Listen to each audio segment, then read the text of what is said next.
So I thought I'd make a little video about paring end grain.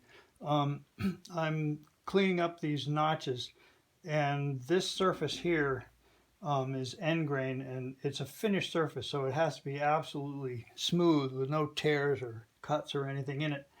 So I'm going to do this with a chisel, and aside from getting the chisel absolutely as sharp as possible, there's scribe lines, which you probably can't see, which outline the three sides of the finished surface. And this is mahogany, of course. It's very dense and hard. So I can't cut it very quickly. I've got about a 1/16 of an inch to remove here. On this side, I've already come in from this side with the chisel and created a ramp, a sloping surface, which starts at, eventually it started at the line and goes uphill into the center. And I'm going to do the same thing now on this side. And this is why the corners of a chisel are important, because I'm going to use the corners of the chisel to take small cuts to work my way across the surface and create a slope.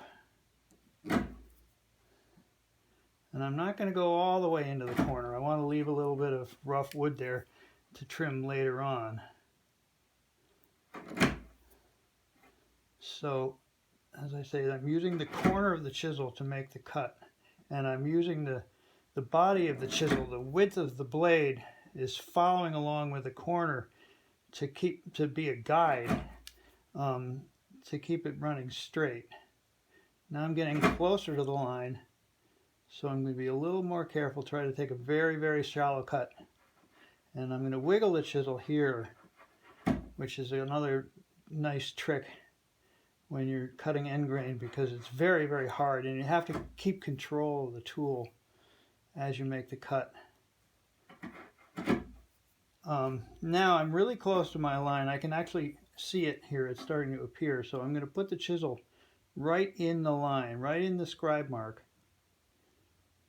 And I'm going to make a shallow cut to actually expose the line. And now I'm going to work my way towards that line. Again, working with the corner and using the actual line now as the guide. And so the rest of the chisel is just guiding the corner.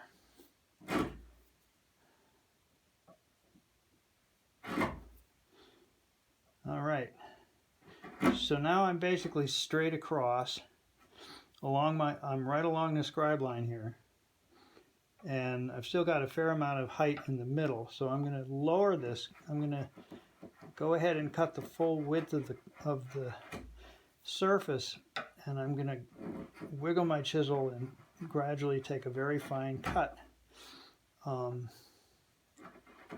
to reduce the height of some of the wood in the middle.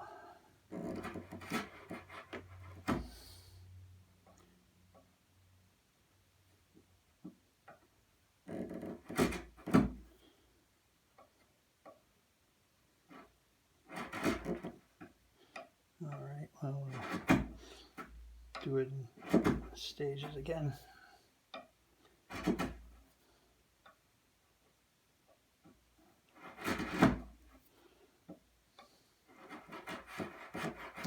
Now I can take this down as far as I want, as long as I don't ever get to the actual flat.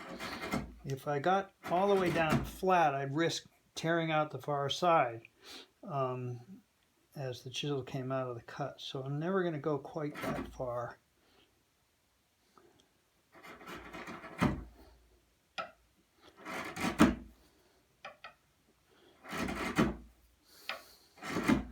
All right, now that's probably far enough. So what I'm going to do for the final cut, which I'm not going to actually do on this video, but there's the scribe line on the end here. I'm going to turn this around so I can reach it, and I'm going to do the same thing I just did, coming in from the end, and working my way down to the line and creating what's going to be a triangular kind of flat. And that flat will gradually get lowered down until I'm actually down to the horizontal. But I'll be using just the same chisel work that I just showed you to do that. So that's how it works.